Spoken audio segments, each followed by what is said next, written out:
원고가 있어서 이걸 낭독하는 것이 좀 컴팩트하게 이해하기 쉬울 것 같아서 쭉 읽겠습니다. 제목은 정신과 의사의 현실 참여와 내적 성숙입니다. 판단과 행동의 기준을 주체에 두는 사람을 내향형으로, 또 객체에 두는 사람을 외향형으로 분류할 때 저는 내향형에 해당할 것입니다. 학교와 병원에 적응하기 위해 필수적으로 습득해야 하는 외적 적응을 제외하고는 내면 세계에 대한 관심에 머물러 온 데다가 외적 활동을 할 때마다 큰 피로감과 어색함을 느끼기 때문입니다. 저를 정신건강학과 의사로 성장시켜준 스승과 학회에 대한 봉사의 마음으로 학회 실무에 꾸준히 참여한 것이 그나마 제가 해온 외향적 활동이라고 할 만합니다. 정신건강의학과 클리닉을 운영하고 분석과 진료를 전담하는 기업으로서 여러 가지 사회적 역할을 참여하는 것은 매우 큰 부담입니다. 그럼에도 불구하고 그 부담을 짊어진 이유는 어떤 의무감 때문입니다. 저는 정신건강의학과 수련을 마칠 즈음 의사로서의 역할을 크게 4가지 영역, 즉 진료, 연구, 교육, 봉사로 분류하기로 정했습니다. 제 나름의 외적 활동의 4개의 축인 것입니다. 이 가운데 철저히 클리닉 안에서 이루어지는 것은 진료 한 가지며 그 외의 영역은 모두 진료실을 넘나들며 행해집니다. 전공의 시절부터 공부를 지속해온 분석심리학은 환자와 그 질병만을 대상으로 하는 것이 아니라 인간의 전체 정신, 의식과 무의식 전체를 포괄하며 심원한 원형의 세계를 탐구합니다. 또한 질병과는 물론이요, 인간의 세계관을 중시하기에 필연적으로 진료실 너머의 넓은 세계를 관심의 대상으로 삼습니다. 저에게 본격적인 사회 참여의 계기가 된 사건은 2014년에 벌어진 저 비극적인 세월호 참사입니다. 당시 한국 사회는 감당하기 힘든 충격과 비탄에 깊이 침잠에 들어갔습니다. 생존자와 유가족 그리고 시민들의 정신건강을 지키기 위한 대응이 절실했습니다. 저는 대한신경정신의학회 홍보기획위원회에서 활동하고 있었는데 홍보기획이사이신 이동호 선생님이 저에게 전화를 걸어서 학회가 해야 할 역할을 정리해달라는 부탁을 했습니다. 정말 당황스럽고 이제 저는 재난정신건강위원회 설치가 필요하다는 제안서를 제출했고 그것이 다행히 학회 태스크포스에서 통과되어서 체계화된 재난대응의 기반이 되었습니다. 연이어 학회 성명서와 보도자료 발표, 재난정신건강위원회 설치, 안산시 통합재난심리지원단 운영에 참여했습니다. 피해자를 돕고자 많은 의사들이 자원봉사자로 나섰으나 전문가를 교육할 자료가 미비한 것을 알게 되어서 교육위원회에 들어가서 의사를 위한 재난 이후 개인 모델 교육 자료를 제작하여 보급했습니다. 세월호 사고 후 국민정신건강 안내서 제작에도 참여했습니다. 국가 차원의 재난정신건강 대응 시스템을 구축하기 위해서 일본과 미국 등 해외 사례 연구를 시행하고 보고서와 논문으로 발표했습니다. 2015년에는 감염병 메르스의 국내 유입으로 인해 시민들이 공포와 불안에 압도되었을 때 재난정신건강위원회 동료들과 함께 대한소아청소년 정신의학회와 공동으로 감염병 스트레스에 대한 정신건강 지침을 제작했습니다. 국가 서비스의 부재를 절실히 느낀 동료 연구자들은 보건복지부 정신건강기술개발사업단의 연구과제로 재난유형과 개입 시기에 따른 재난정신건강 지원 서비스 모형 및 업무 수행 전략 개발을 추진하게 됐고 저는 재난정신건강 지원 정보 콘텐츠 및 플랫폼 개발의 연구원으로 참여하여 각종 재난에 대비하고자 시민을 위한 재난정신건강 지침을 만들었습니다. 2017년 불시에 닥친 포항 지진에서 피해자는 물론이요, 불안에 떠는 시민들, 재난의 현장에 투입된 지원자들에게 재난에서 마음건강 지키기 책자를 보급하여 안정을 회복하는 데 기여할 수 있었습니다. 이런 경험이 계기가 되어서 일본 국립정신신경연구센터의 트라우마 분야의 세계적 권위자인 요시하루 킴 선생의 초청을 받아서 2016년 세계보건기구 서태평양 지부에서 열린 전문가 미팅에 한국 대표로 참석하여 세계 전문가들과 함께 재난정신건강 분야의 정보와 경험을 공유했습니다. 같은 해 여름에는 2011년 동일본 대지진의 가장 큰 피해 지역인 후쿠시마현과 미야기현의 마음의 케어 센터를 현지 방문하여 한일 전문가 워크숍을 진행하고 일본의 훌륭한 전문가들과 우위를 다졌습니다. 풍부한 인적, 학술적 교류는 이 분야를 발전시키는 데 큰 밑거름이 됐습니다. 장황하게 열거한 이런 활동들은 제 개인의 영대를 추구하지 않은 것이기 때문에 전반적으로 봉사의 영역에 들어가며 경우에 따라 연구와 교육에도 해당할 것입니다. 왕성해진 사회적 활동 때문인지 각종 방송에서 출연 요청이 밀려오기 시작했습니다. 동료들이 보기에 저는 봉사만 했지 달리 얻은 이득이 없다고 생각했는지 방송 기회가 있으면 저를 추천해 주기도 했습니다. 세월호 참사 대응 상황 보고를 시작으로 정신건강에 대한 대담 등에 출연하는 일이 많아졌습니다. 흥미를 위해 제작하는 각종 예능 프로그램에서도 출연 제의가 들어왔지만 모두 거절했습니다.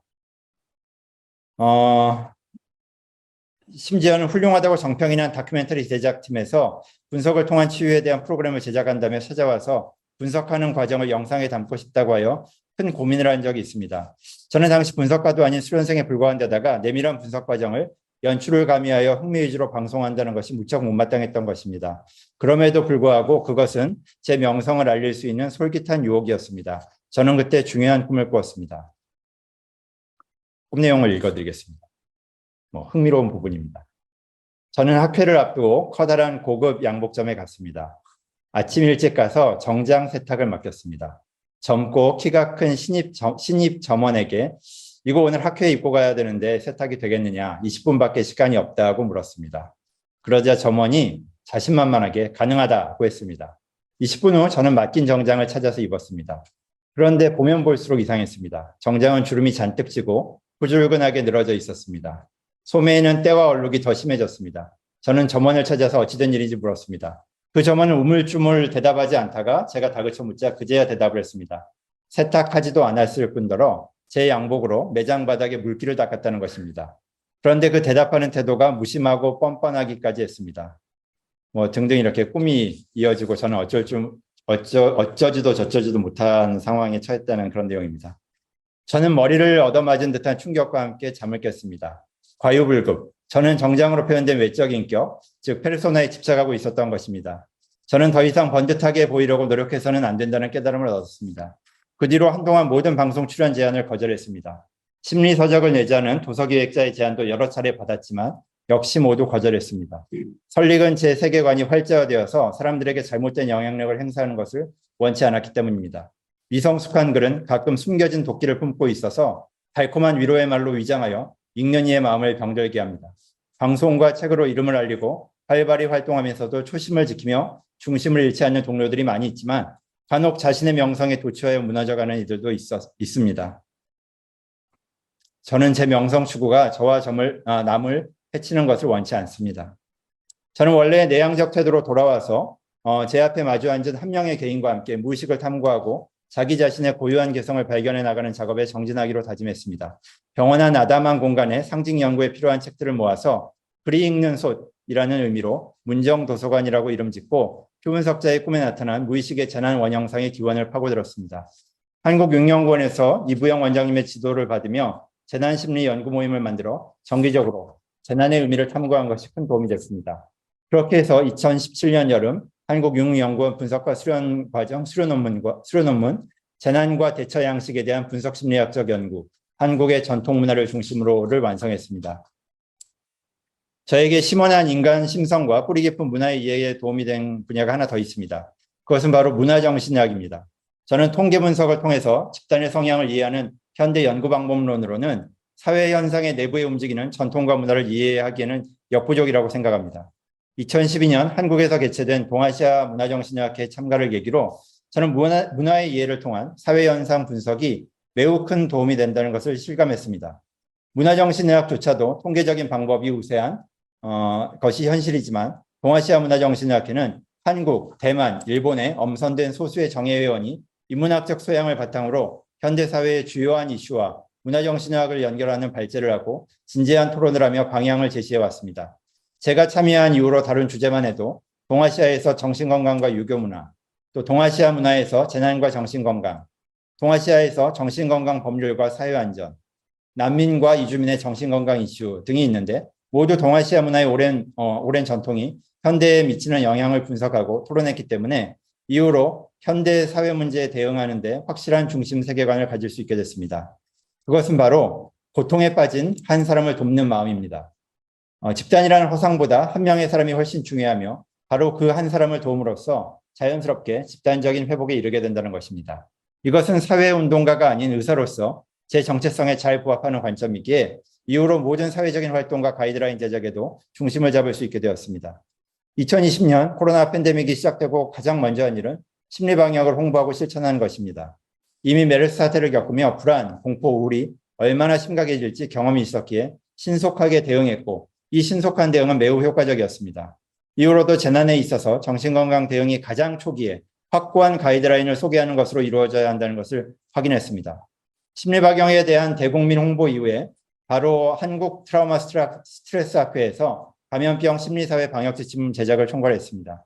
20여 명의 다학제 연구자들을 모아서 하나의 지침을 만든다는 것은 무척 어려운 일이지만 고통받는 한 사람을 온 세상의 힘을 합해 돕는 마음이라는 중심 태도를 정하고 모든 어려움에 빠진 사람과 상황을 분류해서 그 사람에게 지시하는 접근이 아닌 지침이 아닌 주위의 사람과 집단이 그 사람을 어떻게 도와줄 수 있는지에 관한 지침을 제작했습니다. 이러한 접근 방법은 이후로 다른 여러 상황에 대한 가이드라인 제작에 사용됐습니다. 2021년에는 대한신경의식의학회 사회공헌 특임이사에 임명되어서 사회공헌 위원장을 맡게 됐습니다.